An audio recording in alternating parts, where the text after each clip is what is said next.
We're fucking idiots. We don't claim to be super smart. We're not trying to write essays. I'm super smart. I'm smarter than you.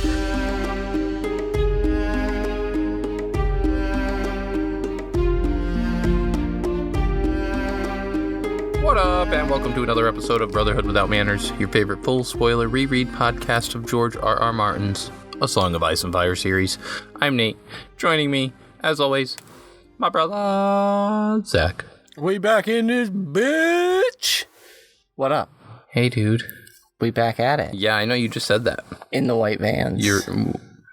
Oh, I was like, wait, van. Damn, Daniel. Yeah, I got it now. Got it. What's up, listeners? You're probably not a first-timer if you're all the way this far in, but if you are, we are a full spoiler reread podcast of George Martin. And so, if you don't want spoilers, look away. Or do that with your ears, because you can't look away with your ears. Look away with your ears. Yeah, dude. Yeah. So, as most of you know, you might as well just call us Sandor Clegane, because we've been fucking ghosting. We've been missing in action. Could also just call us Ghost. You could call us Ghost. You know, since we're ghosting. I like Sandor. I'm glad we don't do a video podcast so that they can't see how condescendingly you've been looking at me each time I've opened my mouth. We're back in the booth. Like, you're going to have nothing good to say at all for the next, hour and 45 minutes. But, yeah, we took a break. It was a needed break. It was a much-needed break. Neither of us could really admit that the podcast was becoming more work than fun, just with daily life on top of it. Squeezing out time was becoming stressful to do and was interfering with other things, particularly the kids with their schooling and just spending time as a family. COVID, of course, has been difficult. It's been something to work on. Yeah. So we finally have put it off long enough, and so we decided it's time. And it was in big part because of you guys keep messaging us. And yeah, oddly, our numbers did really well as we took a break. And the outpouring of support has been absolutely insane. The amount of emails and comments and posts we've gotten of people just hoping we'll be back, which we've assured you all and promised you all and always intended to. And now here the fuck we are, bitch. Back. We did it. So, yeah, sorry about the long hiatus, and we have many plans for the future going forward. Growth is going to be... We never stopped discussing the podcast and what we wanted to do with it. It was never an idea in our head to stop making these episodes. It was mainly how can we use our platform and make it better, make it more interactive with you guys, make it better to listen to. Mainly how can we be better for you and for ourselves? Without killing ourselves mentally and putting a burden on things and getting burnt out like we did. So we think we've achieved that. Yeah, with our release goals and schedules, new updated software for recording, and, a more stable sense of our mental state. Mid-year new us. Yay. However that works. But yeah, we're back. In the meantime, though, feeling of course, because why wouldn't it? The world has gotten much fucking crazier. What the fuck? So our thoughts and prayers are with anyone affected in Ukraine because of the absolute insanity that is occurring there right now. Or, the neighboring countries who have helped with receiving those in right. From Ukraine to, absolutely terrifying situation. We've received a few emails even from some of you close to the region, and you've expressed how we've helped keep you less stressed in that situation, which, one, is an honor for us to do, and two, just please stay safe. Stay so safe. Our thoughts are with you through this an unbelievable time that I can't really begin to comprehend at all. So the world's crazy. So while the world's crazy, why don't we dip into a book that's it's pretty fucked too. Less crazy? We can pretend it's... Is Storm of Swords less crazy than what's occurring in the world right now? It fucking might be. There's a lot. We got Red Wedding, which is 4 or 5 chapters away, people? Are you ready for that? Because I'm not ready for that. We have the Purple Wedding. We have your favorite chapter, the Mountain and the Viper. He's going to bring it up. Yeah, but counterpoint. Peter Baelish kills Lysa Arryn. Trump's about to be back on Twitter. Oh, my God. So, You know, red wedding, purple wedding. Anyway, right. We're reading A Storm of Swords, motherfuckers. Yeah, so... And, of course, we take our break unintentionally. Right as shit's hitting the right fan. Before the dive. Right. Last episode, we were reading Jaime 6, and Jaime was seeing himself leaving Harrenhal. He was, and he was out. thinking back on his past, the last time he recalls making the exact same journey, and the tourney where he was knighted. He also heard, like, Roose Bolton leaving, bumping, riding dirty, because he's just fucking pimping right now. Dude, he's heading north. Bolton's heading to the wedding. And Jaime left, took a little nappy on a werewood stump, and had a fucking... Tripped balls. Right, an acid dream, and decided that he had a maid he needed to save. And indeed he did, riding back to Harrenhal, demanding that they ride back to Harrenhal and strong-arming with a little bit of Tywin grease. Can I point out she wouldn't have needed saving had he not tried to escape in the first place? I mean, sure. Guided, both hands. We're not saying Jaime's a hero. We're reporting the POV. Okay. Don't fucking start with me in the recap. Okay.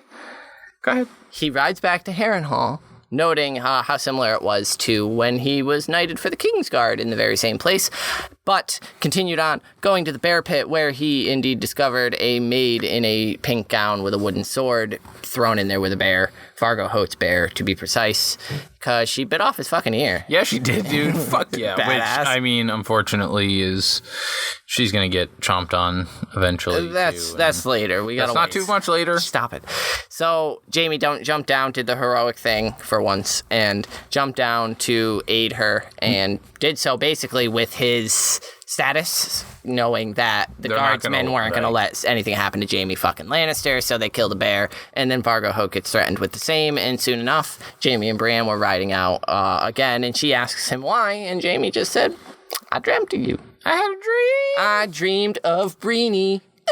Nice. Yeah. Nice. So, that was Jaime. But we're not reading Jaime this chapter, this episode. Reading the Funeral March chapter.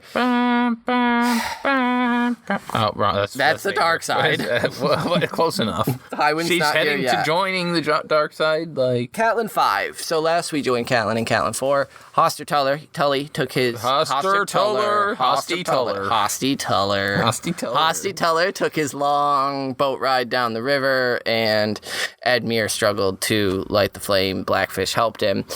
Catelyn was comforted a bit by Blackfish, a bit by Robb, and eventually they discuss marriage. Edmure's Yeah, because some Freys had come down and joined them for the funeral. Right. And laid out that Walder's pretty pissed that Robb had the audacity to go and marry some hot chick from the West and not the one he was supposed to. I mean, and Walder's not the only one who's pretty pissed about it. I'm pretty pissed about it. You should be pretty pissed about it. I'm a little pissed about it. Zach was really hoping that Robb would give him a chance instead, and dude, it's not happening. It's not happening. He's not so far out of my league. Right. I don't even have a prayer. Exactly.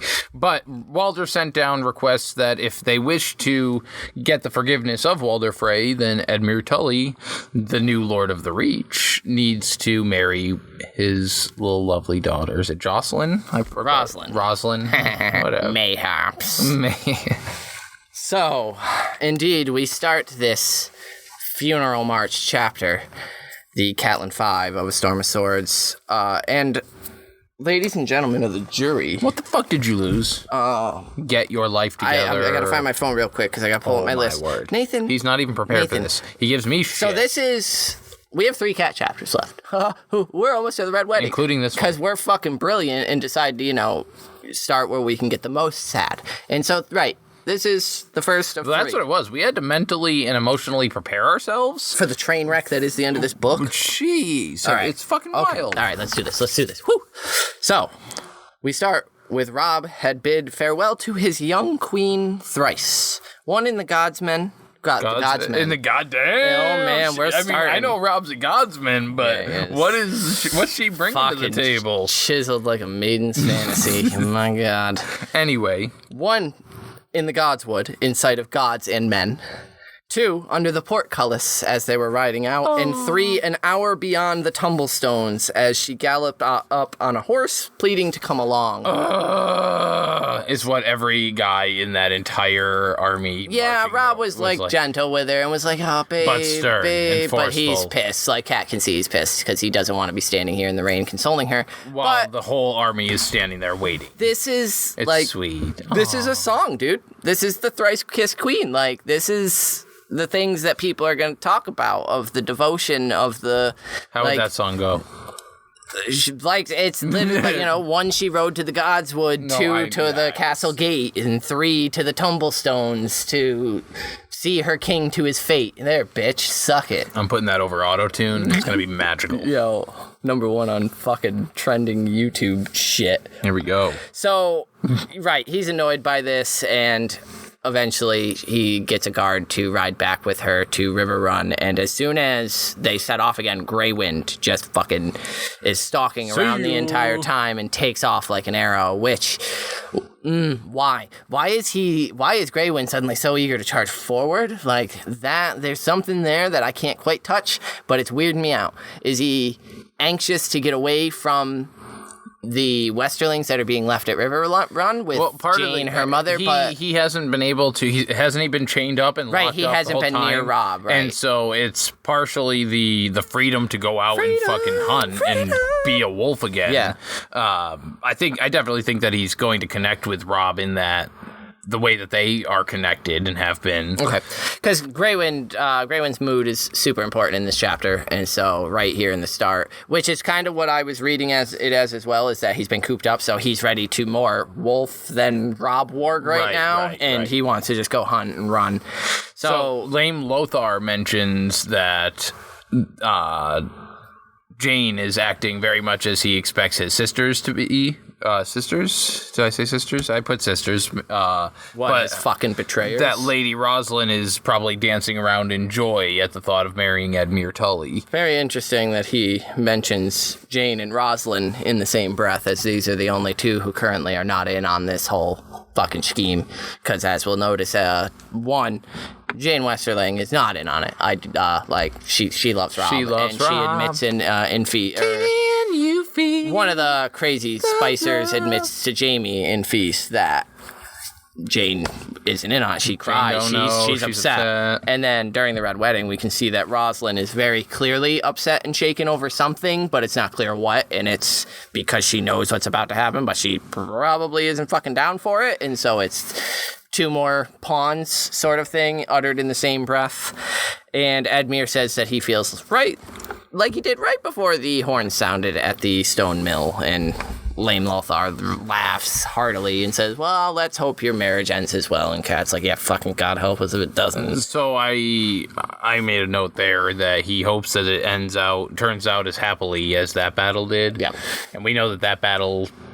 technically didn't end happy for Edmure. Went sour for Edmure without him necessarily understanding. Yeah. And so if it does turn out that way, then it ends up turning out exactly as the Red Wedding does. And it technically went sour because of Robb and his inability to communicate orders correctly and properly. So yeah, Cat rides ahead of this and she's like, yeah, those two can have their fucking company together. But it had actually been her idea that Jane remain behind, as Walder Frey may see it as a slight, but so he would too if Jane was there, seeing her hot young bod, basically.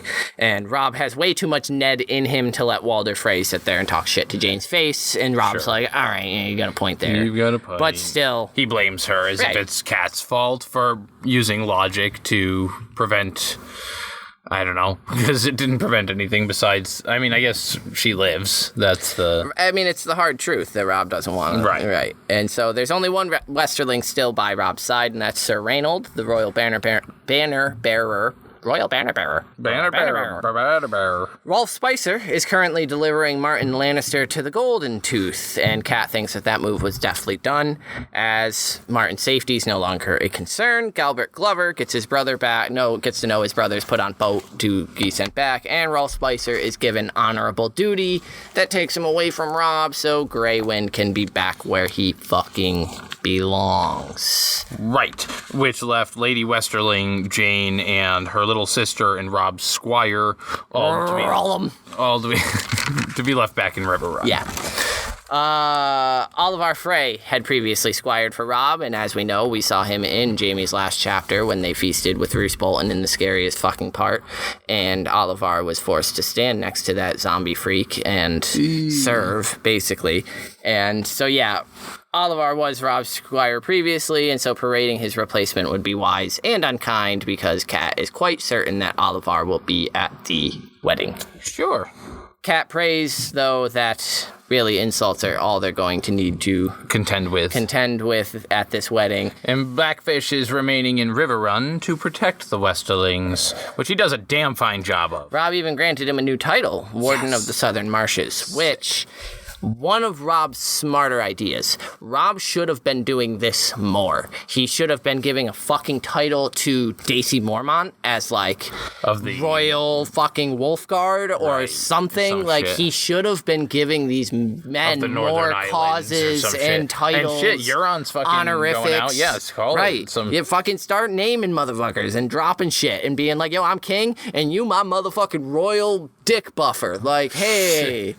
Who's the... I mean, that's what I was hoping for. I just need Robb Stark. Okay. So, yeah, Robb's march line stretches back several miles, and Cat rides in the main column.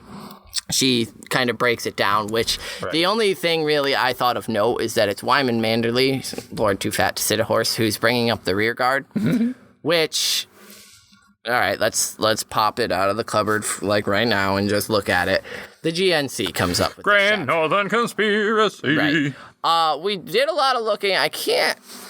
I'm not sure who the original... Because there's links to previous links to previous links it's to links previous on links and links. Like, you need links, I got links. But, like, I can't find the actual author for the GNC, so anyone who knows, please credit us. But it says it could be Aaron, it could be Yeast, it could be fucking... But the GNC is basically that the North remembers, and what's occurred to the Starks has not ever been forgotten and is attempting to be avenged in the upcoming Winds of Winter, and with the reinstatement of a Stark. Right, as a Stark as the Liege of Winterfell, Warden of the North, and it all sort of is ruminating on the Boltons, the Manderleys, and Stannis' army, and it's a mess. However, Wyman here is bringing up the rear, and that's sort of where he's at in the GNC as well. He's the one dealing with Davos he's and Dance, he's and sending Davos to Skagos to get Rick on, which, like, Wyman, I think, is also one of the ones involved in the GNC whose motives are most questionable as to whether or not they are to preserve the North or to have a key figurehead that he can kind of... that he has a Scientology pyramid out on Skagos, and so they're living large out there, and they're just preparing to take over the entirety of Westeros. Oh, shit. Yeah, dude. The Iron Bank is going to go broke, dude. Right, so... Fuck a duck. That changes everything. No, but Wyman bringing up the rear here, I think, is just sort of that similar to the man himself, the man of the hour, the late Lord Frey. Like, Wyman's a smart cookie who's willing to kind of bring up the rear. It really makes me think of Doran Martell, too, with the slow and methodical. See, but Doran is to the point where his shit... Well, I get it. He can barely sit a horse. Like, you don't got to bring that. No, I'm not talking about his gouty legs. I'm talking about the fact that his plans, he sits on them too long, and they spoil. Sure, and right. They don't... Yeah, Manderly, even though he's too fat to sit a horse, he's still a man of action. Right, he's smart, and he knows that... getting things done. The Stark name is the most powerful bargaining chip that anyone could have in the North right now, and he's making moves on it, at least in Dance. And so I like his positioning here in the march and thought that was a fun call out. But she thinks that ahead waits Edmure's bride and Robb's next battle, which not really a battle, and for her, a castle full of ghosts, an empty bed, and 2 dead sons. Nah. You only have the one dead son to look forward to here in a few chapters. You're almost there. The other 2 you just think they're missing forever. I really like that Winterfell is referred to as a castle full of ghosts, considering that in 2 books we're going to get the Ghost of Winterfell chapter. Then we've seen had the ghosts with Jon chapters and Bran chapters with the ghosts in the crypt and walking them around the damn place. Well, like Theon also gets mentioned a couple times in this, and that's his POV chapter. So, but she wonders where Brienne is, and Brienne, please bring my girls back to me safely, Brienne. She just got drug out of a bear pit, yo. Yeah, Brienne's chugging along. She's handling shit. The rain gets heavier as they continue on, which makes everyone around them quiet, just because talking is more effort than it's worth. And Lady Mage Mormont ain't bothered by no fucking rain, though. No. She's like, yo, we're stronger than we seem, bitch. Yeah, Mage and Daisy really bring this... Like, it's this light of, like, this air of positivity. They're just like, yo, fuck, we're good. Like, don't even worry about nothing. They don't know what we know. Like, we get why you freed him. We get it's it. pretty... It makes sense. You're cool. Don't worry. It's a pretty intense thing of George to introduce Brienne to Cat in these lady warriors, but Brienne's super uncomfortable in her own skin. Well, that's what's so... Where you've got these two, and they're definitely, like, questioning... And Kat doesn't bash her, these two, the way that she does Brienne, with the way that she's dressed, and the way she's wearing the armor. These ones are clearly more comfortable in it. But it's because they're in leathers, and they're wearing armors that I guess are more suited for their female frames, because it's more accepted, but Brienne wears these armored, suits of armor, and... Cat think, oh, well, she should be wearing something more womanly, because she was mentioning that a lot during their chapters together. And so I think it's interesting because, to me, it's the disparity in Catelyn herself. Mage and Daisy are of the north. They're Bear Island. Brienne is of the south. So Brienne is more of that knightly armor and virtue, and Catelyn's like, ew, no, but these weird. are more hard, but these two are wildling-esque like chicks, and it's northerners. That like, yeah, you badass bitches, they're just women of the north, right? So and it's because once again, if Brienne was born in the north, she would have been more accepted. But it's also because like Brienne also represents that like virtue and knightly, you keep your oaths, your vows, and these two are forgiving her because it's more you protect your family, you look after yours, and so they're forgiving her basically for the Jaime Lannister thing, where Brienne may, we know how Brienne feels about Jaime, but like it's a different sort of dynamic. Brienne's the South representation of this female form, and Brienne's clearly uncomfortable in it because she's had a terrible life and existence in it, sexualized to the extreme. Whereas Mage and Daisy, like maybe they catch some shit, but it's kind of expected where they come from. And we learn that as we come up, because Kat had grown fond of Mage and her daughter. They were, right, as you said, super understanding and Jaime Lannister, and while the mail and armor seemed odd to Kat's eyes, they were more comfortable as women and warriors than the girl from Tarth had ever been. And it's just, man, Kat, you're kind of being a bitch. Granted, I suppose there is also just that comfort level that they are of Bear Island, where women are it's okay and not frowned upon to see these hardened warrior. Well, that's it, but down south, no, you're a woman. The end. But Kat's reaction is a reaction that Brienne has had every single fucking time. Right. Like, so you're perpetuating the problem. Like in this, like, oh, she's super uncomfortable and awkward and she's a fucking knight. Shut up. So, anyway. Daisy has fought beside Robb in every battle that he's fought. Every single one. Every fucking battle. Right. No honors for her. No titles. No nothing cool. The fuck. Right. Fang of the Wolf. Sick-ass Lady title. Knight, something badass. Yeah, it's ridiculous. And she says that he hasn't lost one yet. And Kat thinks no. But he has lost everything else. And then she's like, shit, no, stop. I gotta be stronger. These men literally only have Robb to believe in. They're so far from home. If I despair, my grief will consume me. Everything would turn on this marriage, she thinks. Grief would consume her. I mean, that's just an interesting way to phrase that. Everything would turn on this marriage. And is that not what Lady Stoneheart is? Is Catelyn Stark consumed by grief and resurrected from the dead, but she takes that grief and runs with that. Right. That's what her motivation is initially. She's vengeful grief personified. Right. Yeah. Even appeased, Cat isn't sure what the Freys could really do to help when they're caught between Lannister and Greyjoy, but thinks it best not to dwell on that question, though she knows Robb is dwelling on little else of late, as she's seen him just up late, studying his maps every night, searching for some plan to win back the North.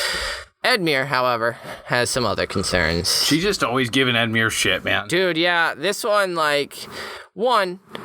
she's describing how miserable this march is. Let Edmure just chill with the boys and, just chat. Because he's, hoping that, his bride doesn't resemble Walder Frey. And Mark Piper is he's been with quite a few other women. One of them were bound to be, decent, but why would he give you one? And Edmure's like, yeah, no, there's no fucking reason for him to.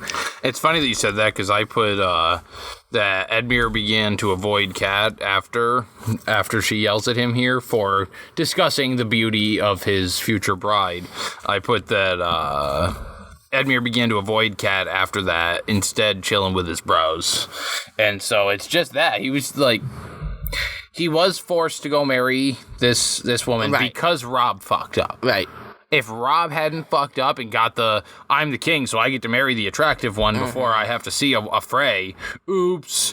Now you have to marry the Frey. Right. And don't sit there and act like you don't fucking know, Cat, that Walder Frey isn't the grossest, fucking most vile man, right up there with some of the other fucking Ramsay Bolton-looking motherfuckers. Yeah, Edmure, I think, has a right to mope here a little bit before getting there. And, this is... Cat does regret it, though. Yeah, she can't deal with the shit they're saying and says that Cersei Lannister is comely, and he'd be wiser to hope that Rosalind is strong and healthy with a good head and a loyal heart. And Edmure avoids her after that, and she thinks that... All right, dude, sorry. Grief sharpens her every word, and she thinks that there's enough rain falling without her adding to it.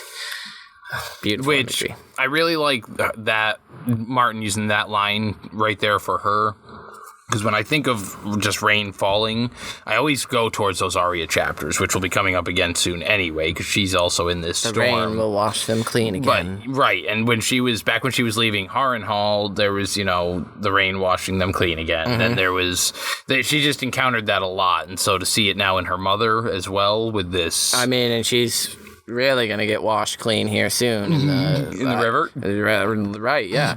So she thinks, besides, is it really that bad to want a decent looking partner? She recalls her own childish disappointment the first time she saw Ned Stark, who was certainly no Brandon. See, to me, he's the caveman version of Brandon. He's the more square, square jawed, more unibrow. I for sure think that Ned Bean was way too handsome to portray Ned Stark. I think Ned is a little more rough to look at. I don't think ugly. I don't want to use the word toad-like, but I just feel like he's more squat. Yeah, I feel like for sure, Brandon's the one that you're like, all right. Yeah, what's up, Brando? Yeah, hey. But at art, it's like, oh, honey. So, but she thinks that they made a king together, because she thinks even their first night together had been more duty than passion, but eventually they seemed to find each other, and they made a king together that first night. And then eventually she was able to find his sweetheart under his solemn face and found love. So their route was taking them through the Whispering Wood, the same path that Jaime's men would have taken way back when, which actually, with very similar results. Seems like coming this way through the Whispering Wood just does not fucking bode well for armies. Don't do it. Don't come kidding. This way. So this is where they had their first real victory, because they caught Jaime at the Whispering Wood. Yep. And Kat starts reminiscing about that, how the last time she traveled through these woods, Ned, Bran, Rickon were all alive. Oh. Theon fought by Robb's side. How much different everything has become. Yeah, she thinks specifically Theon was boasting of how he almost crossed blades with the Kingslayer. And she thinks, would that he had. If Theon had died instead of Karstark's son, how much ill could have been undone. Which, not that much, Catelyn, honestly. Balon would still have risen up in revolt. But Winterfell wouldn't have been targeted. Yes, it would have. Sure, but Winterfell they were specific. It would have been sacked, but that was the idea of Theon. Deepwood Motte is the chokehold that cuts it off enough anyway. I just don't think that Robb Winterfell would have been. Deepwood Motte. It wouldn't have affected things as much as Catelyn's thinking at all. Like, Theon is not like we're being shown that Theon is fucking nothing. Like, but Theon's who affected her specifically with the brand. Theon was something. I just bumped the table. I hope y'all heard that making this point. Theon was something here. He's nothing now, and like, well, yeah, and he becomes. And so, if he died in like with the Kingslayer, it would have been like to Robb. It would have been sad. Like, that's probably it. Like, granted, if we're veering that far off course anyway, Ramsay probably would have killed Bran and Rickon anyway. Right, like that was Theon was happenstance. Like, you made it fucking easy. Ramsay was gonna be heading there to fucking sneak into Winterfell. Very little would have changed. Not everything wouldn't be the same, but like very little would change in the grand scheme of things. And so this is purely like just looking for people to blame. And then she begins to see the signs of the carnage that had been, the bones and the helms and the lances, and it makes her wonder where Ned came to rest. His bones were being taken north by the Silent Sisters, escorted by Hollis Mullen and an honor guard. And she wonders if Ned had reached Winterfell to be buried in the crypts, or if the gates had slammed shut at Moat Cailin. We've actually received this question in an email from a listener in the break time that we've had as to where Ned's bones reside. And this is a debated question. Right. There's rumors, there's theories, there's even talk from, Barbary Dustin. Barbary Dustin wants them bones. So it's a contested topic at the moment. And I'd like to think that someone, Howland Reed, maybe. Yeah, I think Hollis Mullen was picked up by the Crannock men. By the Crannock men. And so, with Howland. Do you feel as though Howland is the ghost in Winterfell? No. Do you think that Howland has already returned the remains to Winterfell? No. Or do you think he's holding them? He's waiting until it's safe. Until there's a Stark in Winterfell. Right. Because, and also, like, Howland's a pretty good person to help get a statue carved for Ned in the likeness, since everyone in Winterfell was killed, and the stonemason who would do it can't anymore because he's dead. And so, I wouldn't be surprised if like Howland Reed shows up and like he's got Ned in a chair, like skeletoned up, and like a statue of him already, and he's like, I've just been working. I've been working on a statue, fucking work. Sit down. I'm gonna tell you a couple fucking stories, kids. Here we go.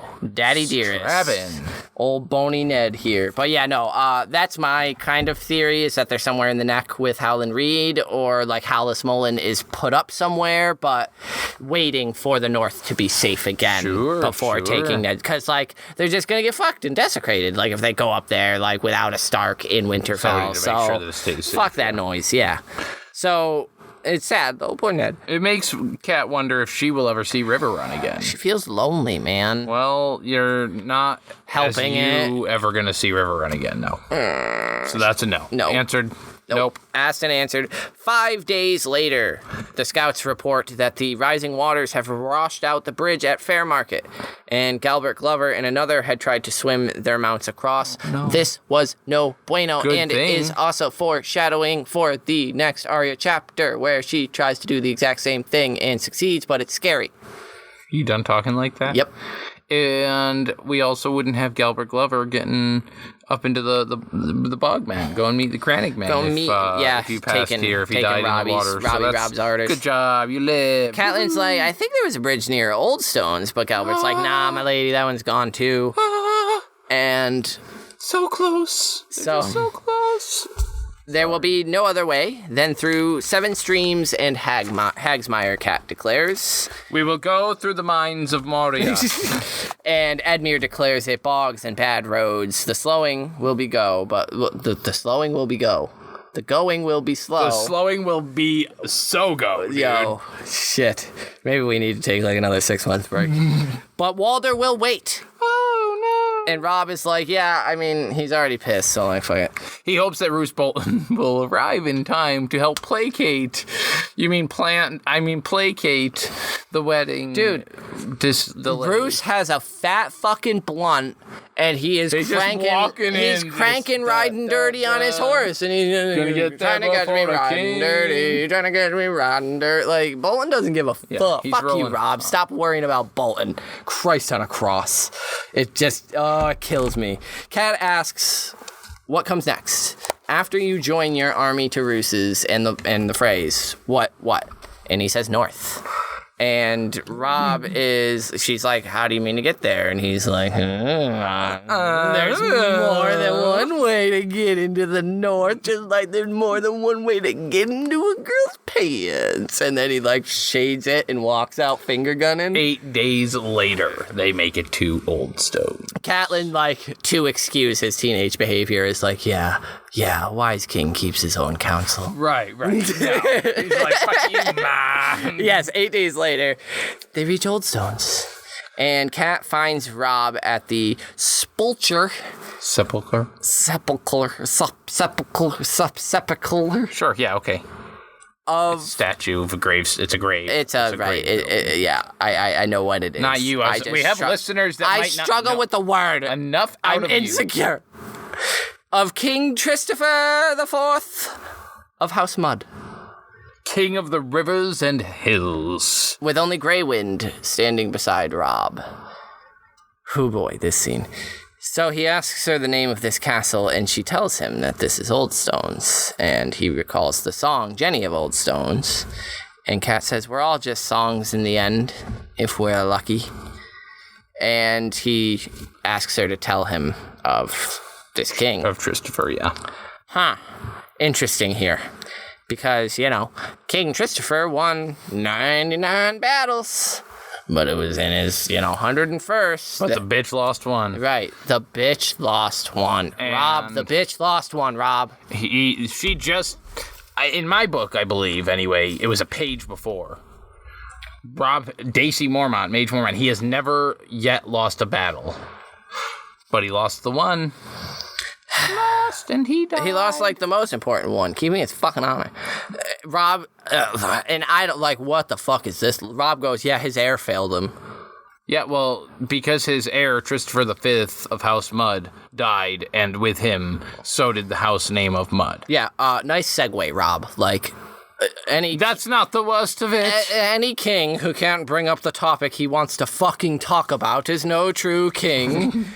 So he's like, yeah, I'd hope to leave Jane with child. I fucked her a lot, but Like, you guys have a much better sex education in that time than we do here in America. So stop dancing around the fact that you were trying to get your wife pregnant and make sure you had an heir. Right. Well, I didn't when Cat walked up, he's like, Mother, I'm concerned about this heir situation. I'm a king. I must have an heir. Not like, hey, tell me about this king, and I'm going to somehow heir failed him. Pigeonhole it in. I was like, yeah, this guy didn't fuck. That was his problem. I don't wish to fail, father. Stuck his dick in the mud. That's not why their house mud, dude. So, Robb says that him and Jane have tried enough, but it doesn't seem to have taken. Yeah, it's not gonna, Robb. By design, it's not gonna, unfortunately. And he says he must have an heir. By law, Winterfell will fall to Sansa should Robb die, and she's married to the imp. And that ain't happening. And I haven't. Cat's like, right, no, that can't happen. I agree. And Robb's like, Cat's like, you should name an heir until Jane is with child. And says that your father had no siblings left, but his father had a sister who married a Royce, and they had 3 daughters, all wed Vale lordlings, a Waynwood, a Corbray, for certain. The youngest might have been a Templeton. Stop! Speech! Waynwood! So, we see here the Stark connection to the Vale. Right, folks? Stark connection to the Vale. Yes. Stark connection to the Vale. Mark it. Waynwood, Corbray, Templeton, they are going to be backing Sansa when she kicks in the door to the fucking north. Door kicking. And is like, hey. Some Harry the Heir shit going here. These are some friends that are being brought honestly, up there kind of fuck Harry the Heir, but yes. They're in that area. They're in the area during the time. Robb's father had a sister, so Ned's uncle, or Ned's aunt, who married a Royce. So he had an uncle by law, Royce. What's Miranda's? Wasn't there Miranda Royce? Right. Yeah, dog. She's like BFF of Sansa. She's a bad bitch. Right. Yeah. Just pointing that out. They're cousins. This will all be very important with Harry the Heir with Sansa in Dance and going into Winds because she is going to rally the Knights of the fucking Vale to take back the North, and it's going to be amazing. So, my father had 4 sons. That's Robb. Yes, he did. That, yeah. He was fucking potent, mother. Yeah, but he was a bastard, that one. And do you remember the Blackfire Rebellions? Yeah, Cat's, there's a point where he says, my father had 4 sons, and Cat hadn't forgotten. She didn't want to look at it. And that's that's an interesting bit. She knew where this conversation was going from the get. And she says a Snow is not a Stark. And Robb says, Jon is more Stark than some Vale lordling who's never seen Winterfell. Which, oh boy, that could be an issue as well in the Winds of Winter, with Jon potentially coming down, ruling as when Sansa he needs to come back from the dead first, kicks in the door. But anyway, Jon's a man of the Night's Watch. They serve for life, and Robb is like, yeah, we can fucking wiggle around that. I'm a king. Come on. There's precedence on that, on a bastard being legitimized by royal decree. This is about the Blackfire. And she's like, legitimate precedent? The fuck? Aegon the Fourth and the Blackfire? And my lovely baton back. Yeah, dude. Yeah, and all because he legitimized his bastard sons on his deathbed. And she says, you trust Jon, but can you trust his sons? Or theirs? Yes. Jon would never hurt my sons. Yeah. Just like Theon wouldn't. Ooh. Greywind leaps up on King Christopher's crypt, teeth bared. And Robb says that is as cruel as it is unfair. Jon is no Theon. I love the Greywind growl. Don't be talking about my boy. Don't be talking about my boy, Mom.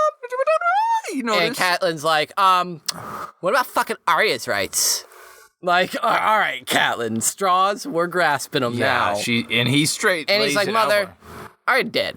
She's dead, bitch. Who we kidding? We know Arya's it. Dead. You know it. I know it. Greywind knows it. Fucking Jon Snow knows it. We all know it. And he's like, Jon's the only brother left to me, and I want him to succeed me as King of the North if I should die. And I had hoped you would support me. And she says, in all else, Robb, but not in this folly. Do not ask it of me, Do not ask it. And he goes, wasn't gonna. I was just telling you, I'm a king. Bye. Right, and he sunglasses, finger guns off with Greywind. Any man who must say I am the king is no true king. Now Robb and Edmure are mad at me. But all I've done is speak the truth, Cat thinks. Are all men so fragile they cannot bear to hear it? Yes. Yes, Catelyn. Yes. Right. Yes. The following days, Robb is everywhere except near Cat. I like that my note just says Mage and Cat talk about the weather and the women from Bear Island being badasses. Yeah. Robb is dipping around everywhere. His men proudly proclaim that the young wolf is first to rise each dawn and last to sleep at night. But Catelyn fears he isn't sleeping at all. He grows as lean and hungry as his dire wolf. Robb be Worgen. Yeah, if he's not eating, he's spending more time. He's not sleeping. Right. Robb be Worgen, yo. He's having green dreams. This wouldn't, is it? I don't know. It's interesting. Mage asks Cat, like, she's like, yo, Cat, you good one morning? And Cat's like, she goes through her, fucking grief list of, like, my husband dead, my kid dead, my daughter missing. But she just decides to call the rain evil, that it's dampening their spirits when they need to be flying high and proud. Yeah, and I'm being pretty sour towards Cat. Like, she's obviously... No, right, she's earned this traumatized despair, woman right. who's going north to deal with fucking Walder Frey. She even says that she's lashing out. She's, and it's something everybody does, or, hopes not to do, but she's lashing out, and it's making kind of things worse. There's some stupid decision, and so they bring up Lyness, Lady Jorah's wife. Yeah, because she asks if all Bear Island women are such warriors as her and her daughter, and Mage answers, she says, she bears, aye. We've needed to be, because the Iron Men or wildlings or someone would be coming off to carry the women away while the men were out fishing, and so the wives left behind had to defend themselves and their children, so we took up fucking axes and started fucking shit up. And they point out the relief, the carving at their gate. A woman with a babe in one arm, suckling, and a battle axe in the other. And then, Lyness comes up about how she fucking hates. Awful statue. Who built that? Because I would like to talk to the manager. I need to talk to the manager, and we are having this removed, because it is... You can't breastfeed in public. Excuse me. Women don't use axes unless they're cutting up dinner for their husband. Is that leg hair? Oh my God. No, they shit on her. But Cat does compare herself to Lady Lyness in the Tully out of water. Yeah, Jorah. Well, like Jorah had brought her to a feast at Winterfell, and Cat had met her and remembers how fair and how unhappy, and confessed one night to Cat that the North was no place for a high tower of Old Town. And Cat was like, "Yeah, I once thought the same of a Tully of Riverrun, but like, there's much to love in the North." All lost now. Like, I just picture this Hightower Lyness jerk off of a bitch lady looking at Cat being like, no, I felt the same way. And she's looking at a Tully as like, you're from the mudlands. Like, it's gross marshes. Ugh, I don't know if Lyness was a bitch necessarily. I mean, who knows? She was kind of... I mean, she's a woman in this society, so she was probably fucking yoked out of her home. Right. Well, yeah. Married to gross-ass Jorah, and then dragged to cold-ass Bear Island. Like, I kind of don't blame her for being a miserable bitch. I probably would be like, yo, that's a fucking stupid statue. Like, even if I didn't care. Like, I don't know. Like, but look at that fucking stupid thing. Your gate's ugly, bitch. Fuck this place. Bear Island sucks. Because, I'm married to this fucking gross pig and dragged away from Old Town, or... the High Tower, It's, Lyness might get a bad rap, but the days pass, the rain still falls, and they go past the Seven Streams and through Hagsmire, and the going is slow, and Robb calls an early stop one day when Lord Jason Mallister rides up. Sir Reynold came to get Cat and escort her to Robb's tent, and Robb is seated with a map when she enters, with Greywind sleeping at his feet, the Great John, Galbert Glover, Mage Mormont, Edmure, and a man who she doesn't recognize are here, and she notes him as no lord or warrior, this one. The man is the captain of the Miraham, out of Old Town. And he is there to inform them of some big news, my lord. Just to remind everyone, grace. The Miraham is the ship that transported Theon to Pike when he was arriving, and he fucked this man's daughter repeatedly in his cabin, so... just fun fact. Fuck you, Greyjoys. Fuck you, Theon. Fuck you, Greyjoys. But he did technically assist in that without knowing that he was going to go and fuck him. The captain is nervous and says that he was kept at Lordsport for half a year. Now, this is where we get the fun shit, because this is Feast. Here we go. This is all of Feast. He's telling them that Balon Greyjoy is dead and that he fell from a bridge. Right. We saw in... let's see. Did we see the... We heard it on the Ghost of Highheart, right? With Chloe, right? That's what I. That's where I was going. Where I was going for. Yeah, the Ghost of Highheart gave the prophecy about Balon dying and falling from the bridge, and so now the word is out because Balon locked down the island, and we did hear about that he was consolidating his power for the invasion, like for his rebellion. He was getting ready for shit, and Euron shows up, and and so now the captain of the Miraham is just now able to get the fuck out, and word is spreading again. He washed Cat's up on heart shore. Skips a beat, and she's like, oh shit, ding dong, Balon Greyjoy's dead. Right. And yeah, the way he heard it in Lord's Port, the wind and the rain and the thunder got hold of one of those little bridges in between the isles and smashed it all to bits. He washed up 2 days?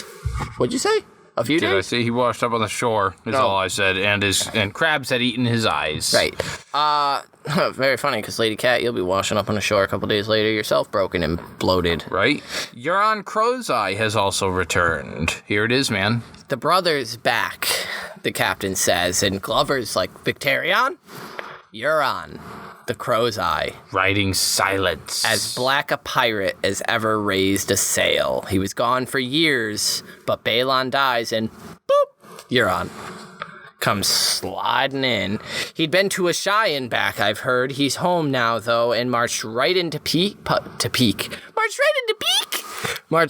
Pike and sat his arse in the sea stone chair and drowned Lord Botley in a cask of seawater when he objected.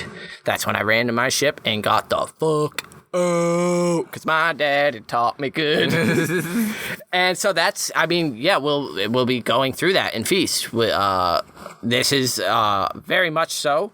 Right now, Asha is in that shitstorm. Some kings and queens moot stuff going on here. And, yeah, it's going to be so good. Yeah, so Robb thanks him and is like, yo, you going to get hooked up, but, like, wait outside for a minute. And the captain's like, you got it, king, see you. And Greyjoy laughs and is like, yeah, this is fucking great. But Robb silences him with a look. And they speak of the Greyjoys, and this is going to create a power vacuum. Right. He says that Theon and Yara have to go back and unseat Euron. As does Vic. And Victarion has to. He commands the Iron Fleet. He's got to go back to press his claim. Therefore, he's going to pull back and take a majority of his captains to speak on his behalf. And Galbert mentions Asha, who holds Deepwood Mott, and Robert Glover's wife and child at the moment, and she'll need to return and press her claim as well. And so all these moving parts suddenly just kind of thrown up in the air, and Robb immediately turns to Jason Mallister, who, handsome devil, just been noted a lot in cat chapters, asks him if he still has a fleet. And Jason Mallister is like, 6 warships and 2 war galleys, not enough to fight the fucking Iron Fleet. The fleet is the wrong word here, please. And Robb's like, I know this and I love you. I wouldn't ask it of you. I want you to take 2 of your long ships and sail them up the neck to Greywater Watch. Heading up to see Howland. He said it, Greywater Watch. And Jason Mallister's unsure. He's like, those are like bogs and super sketchy, silty rivers that can't be charted.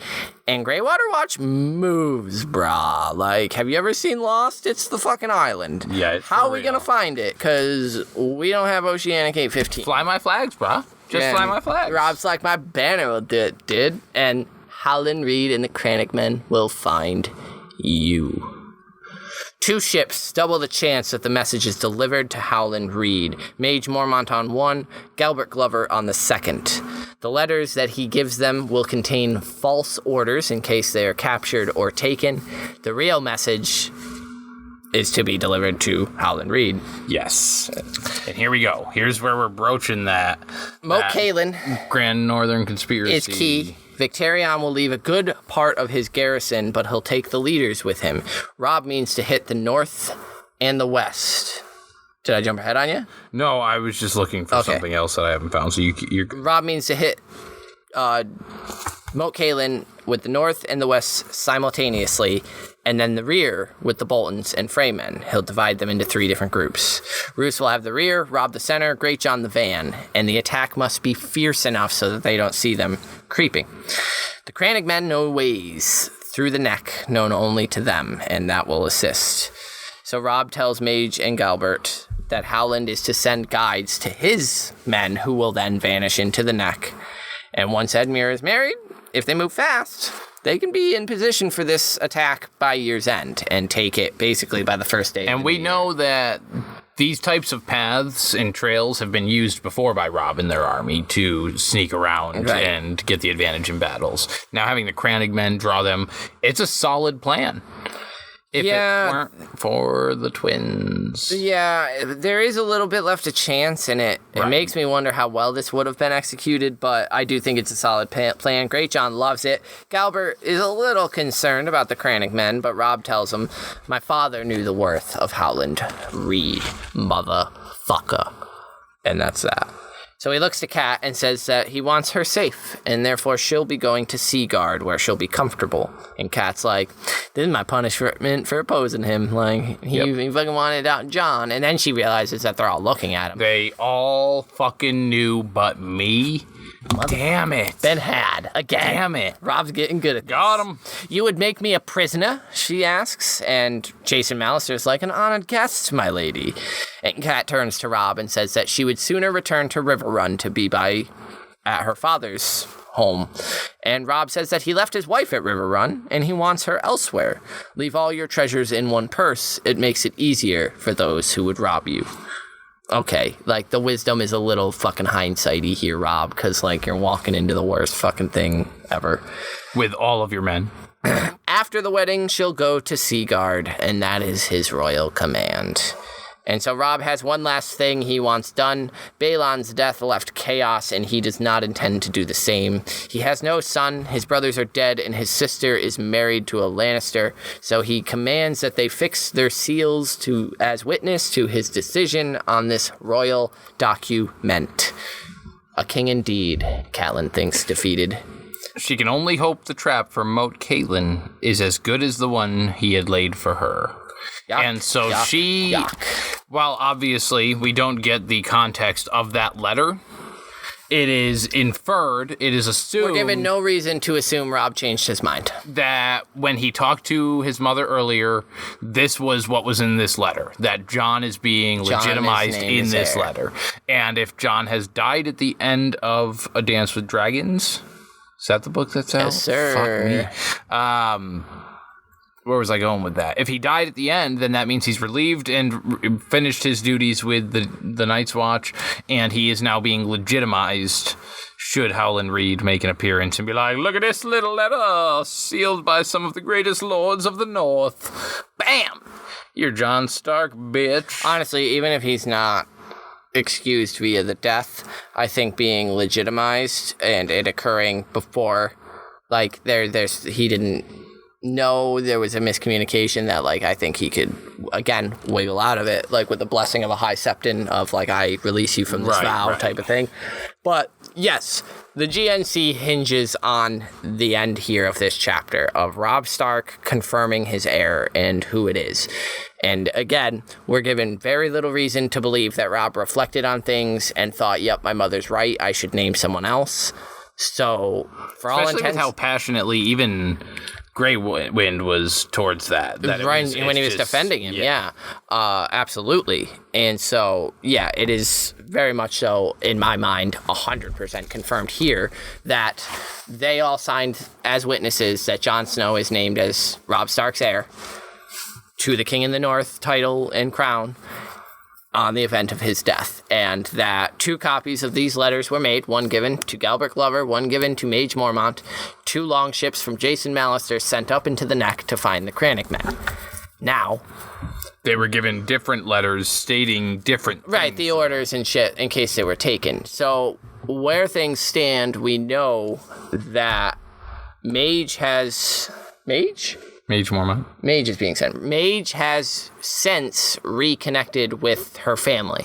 So she has either made contact, delivered what she needed to, and moved on, or made contact, delivered what she needed to, and was sent on, or... There's also rumors that she may have stashed the letter in some place in the Riverlands, which is partially why Lady Stoneheart is traipsing around, and she's trying to find that letter so that she will have a written version to prove Jon. Like, that's actually what her goal is to have Jon instated as that was Robb's final dying wish. That was what he wished. And so in her grief, she's not happy about Jon, but she wants to fill out Robb's last wish. And the other, I don't believe that Galbert Glover's location is currently known right now. Is he's not the one that was down in Old Town? I don't think so. I could be wrong. Actually, you know. Galbert Glover? Yeah. You got your thing yeah, right that's, there. You could, That's, let me Glover. Do a quick... We're taking a look because we're assholes and, you know, takes a minute, but what are you going to do about it? Yeah, no, I'm pretty sure he's missing right now. Dance, returning to Deepwood Motte after the King's Moot. Asha feels ill at ease in Galbert's home. Yeah. And offer to restore the castle. Yeah, his whereabouts are currently unknown. So, yeah, he's, as far as we know, Galbert Glover vanished into the neck, not to be seen again since. And so we don't know where he's at. He's chilling with Howland Reed. Like, right, of course. Yeah. So, that be that. Are you ready? We have 2 more Catelyn chapters left. Yeah. And they are the Red Wedding. It is the arrival at the twins, her next chapter. And the setup, the introduction of the guests and all the different signs that are going to be pointing to doom. So, we get to say it again, but we'll go ahead and convene our small council. All right. And get some inductees going in this bitch. Good idea. Because now I'm downtrodden.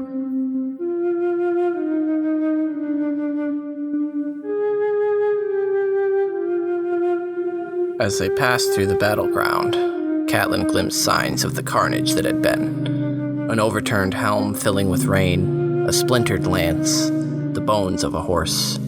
Stone cairns had been raised over some of the men who had fallen here, but scavengers had already been at them. Amidst the tumbles of rock, she spied brightly colored cloth and bits of shiny metal. Once, she saw a face peering out at her, the shape of the skull beginning to emerge from beneath the melting brown flesh. It made her wonder where Ned had come to rest. The Silent Sisters had taken his bones north, escorted by Hollis Mullen in a small honor guard. Had Ned ever reached Winterfell to be interred beside his brother Brandon in the dark crypts beneath the castle? Or did the door slam shut at Moat Cailin before Hal and the sisters could pass?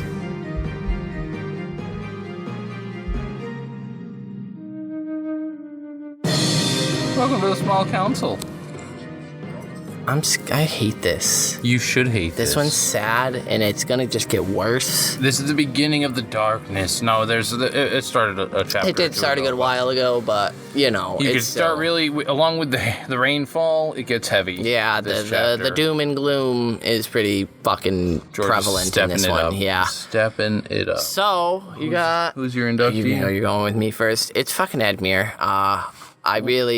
I know, but, like, in this chapter especially, like, Cat was on his shit, and I will take back, I think, some of the things I've said about him. Him missing Hoster's arrow, like, performance anxiety is a real fucking thing, and I can get that. So, like, I think I've been a little harsher on Edmure than he deserves, and I'm admitting that, so I'll induct him into the Brotherhood, because, I mean, he's gonna fucking need it here real soon, because Jaime Lannister's going to be threatening to, like, catapult his baby into fucking over the gates of Riverrun and shit. So, like, you know, Edmure, because Catelyn was a bitch, and, like, I legitimately see very little harm in him talking with his buds about, like, you know, maybe I'll get something good out of this and be able to actually enjoy the marriage instead of it being a slight and Walder Frey being the typical cunt that we all know he is. So, Edmure, man. Edmure Tully, Lord of the Riverland. Plus, he's kind of taking it on the chin. Like, he's joking, you know, I feel like I did before the stone mill. Sure. Like, ha ha ha ha,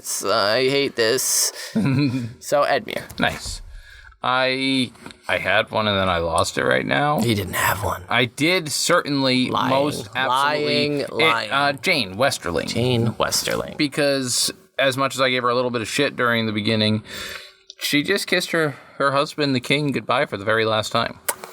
That's she's never going to see Robb Stark alive again. 2, 3. And you're dead.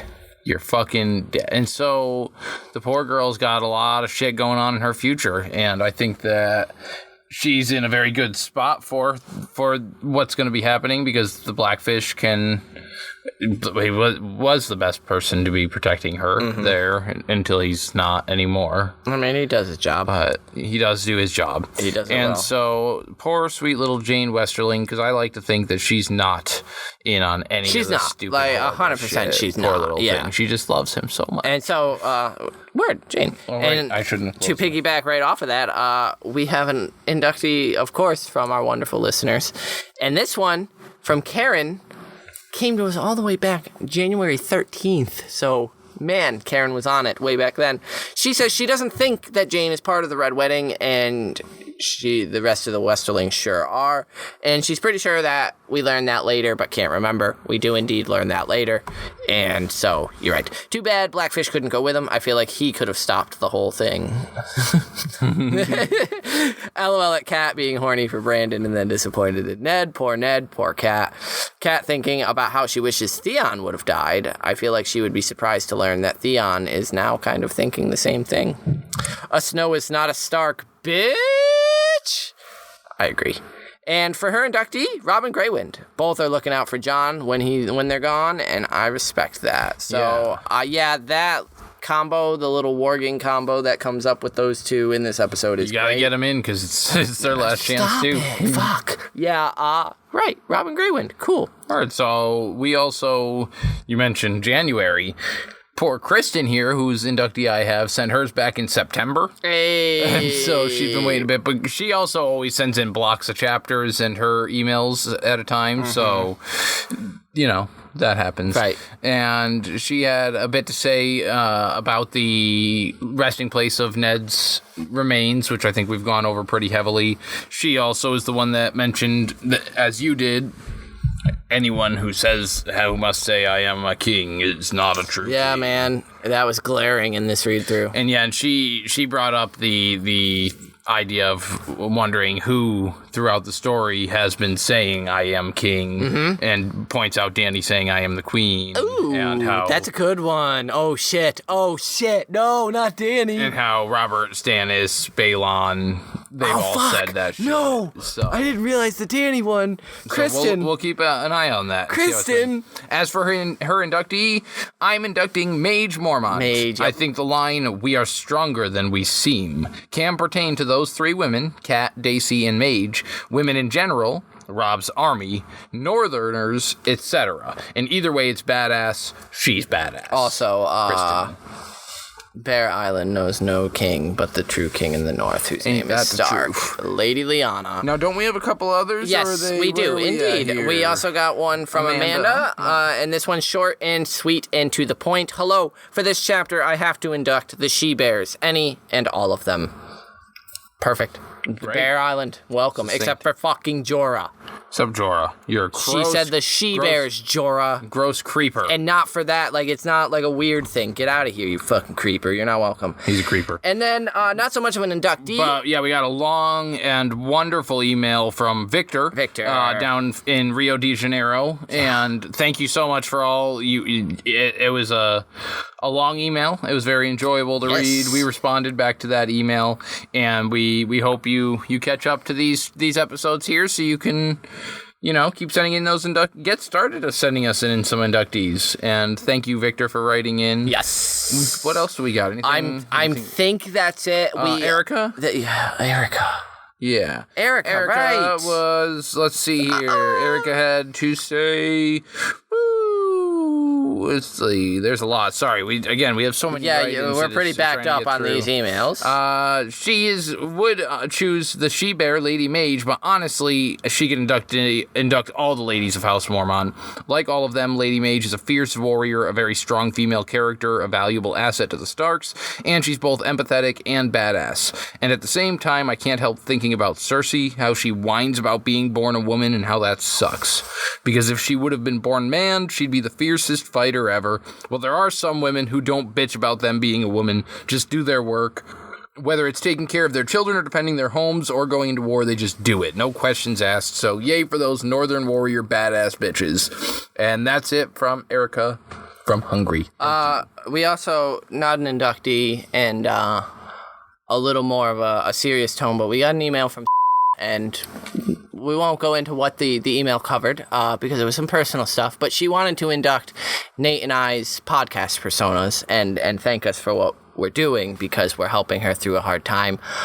Thank you for listening, and just know that you are loved and you are important and you are valid and you are worthy of love, and you'll get through any hard time that you're facing, and we're happy to provide a service that may help you have a brighter day on any day of the week. And know that the feelings are reciprocated. These personas that we try to give to you guys are only possible because of you guys. Right. You're writing in. It helps us the same way that you guys tell us that. Right. Obviously, we're in love with this community. Everyone's super cool, super chill, and we're the average Joes. We're fucking idiots. We don't claim to be super smart. We're not trying to write essays. I'm super smart. I'm smarter than you. We're coming at it from the point of we're two idiots who couldn't stop talking about this book. And if you want to come along and listen to us say stupid things like Garrett is cold hands and hype ourselves up about it because it's fun to get hype when you say the stupid things, then we're glad you're along for it. And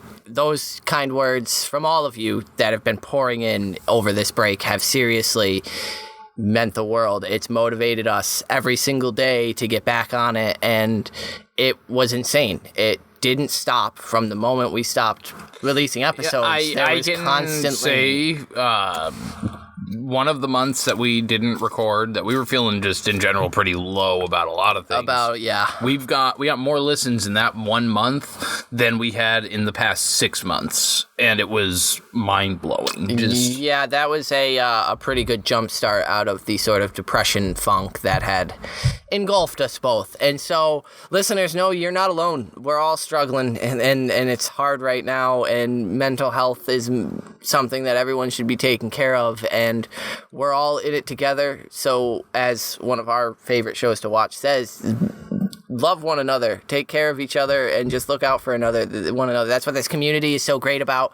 Yeah, we can be dickheads when, you want to talk about whether or not Peter Baelish should be king. When you're saying just wrong stuff, right, come on, you deserve it. But in the hindsight, we're all in this community because we connect and identify to these books, and we get something out of it, and there's a community here, and we wanted to add to that positively, not in a more bullshit rhetoric on the internet of harmful nonsense. There's enough of that. So thank you all for allowing us the break and sticking with us and coming along, because we're excited to be back. Yeah, we've got plans. Like Patreon, we've neglected you for a long time, and we apologize on that. We're going to be slamming you soon. We've got plans. We've got big plans for this podcast and beyond this podcast, because we ain't fucking slowing this gravy train down, bitches. Right.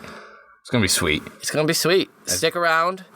Our next episode is... Oh, right. Who are we doing? Sam. It's Sam.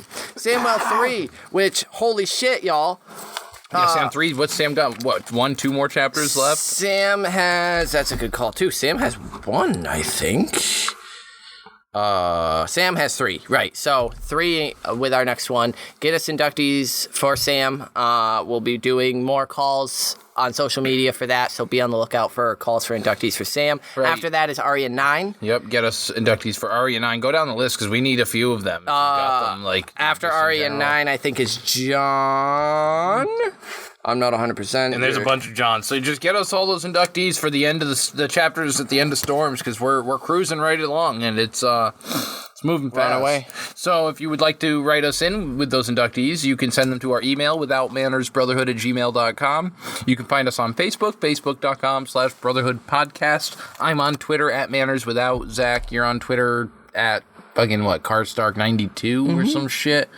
I don't know. I don't like you. I don't follow your shit. Otherwise, catch us on Instagram, Facebook. There's all sorts of Spotify, Apple Podcasts, Google Podcasts, iHeartRadio, Odyssey, fucking you name it. We're there probably. I think we're even on Pandora these days. Did you know that's still a thing? No. The Pandora's still a thing? I didn't know that. You guys still use Pandora? Also, random, fuck off with the plugs of our socials and shit. I've told you this. I recently on Audible started listening to the Game of Thrones audiobooks read by Roy Dotrice, and if you haven't, you gotta give him a listen, because he goes in ham. And for those who don't know, Roy Dotrice actually played in the show. He played the alchemist, the wildfire alchemist who's all fucking hype about it with Tyrion. And he does a phenomenal job reading the books. I think, unfortunately, he passed away before he could do Dance and maybe Feast. I'm not 100%, but... Well, certainly wins. Game of Thrones, where I currently am in the audiobook, is phenomenal, read by him. So give that a listen if you're just, haven't. If you're looking for something to hold you over until some more, House of the Dragon stuff comes, or whatever. But I think that about does it this time. Rate us, review us, leave us comments, all the jazz that we ask you to do all the time. We appreciate it. We did get I don't know. I'm done bringing up more extra stuff. We've been going on for too long. See you with Sam, and we will see you real soon. Follow the Heirs. Peace.